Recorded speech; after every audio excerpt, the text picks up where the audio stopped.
ආයුබෝවන් හැමෝටම සුබ දවසක්. ඉතින් කොහොමද ඔයාලට? ඉතින් අපි නම් ඇමරිකාවේ නිව්යෝක් ප්‍රාන්තයේ ඉන්නේ මේ දවස්වල. අපිට නම් ඉතින් හොඳටම ස්නෝ කරලා තියෙන හිම පේනවනේ අවට පරිසරේ. ඉතින් ඔහොම තමයි අද දවස. මොන බලන්න.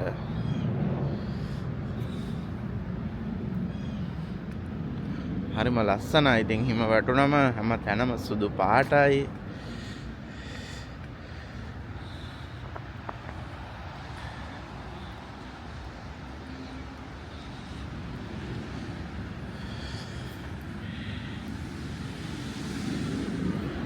නමුත් ඉතින් පාරවල් වල වාහන යනවා, ගුවන් යානා වැඩ කරනවා. ඒක ඔක්කොම වෙනවා. පහුගිය දවස්වල නම් ඇත්තටම එයාපෝට් එක වහලා තිබුණේ හේතුව මේ ස්නෝ එකත් එක්ක.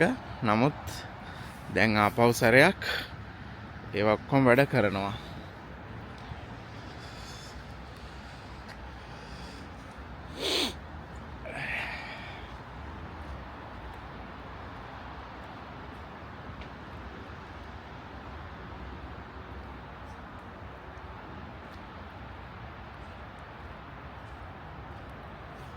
හිමත් එක්ක තමයි මේ පරිසරය හරිම ලස්සන වෙලා තියෙන්නේ.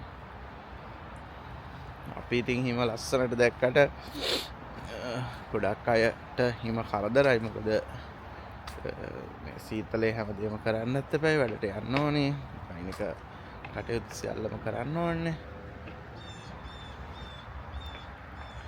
එහෙනම් දරුවන් සරණයි හැමෝටම.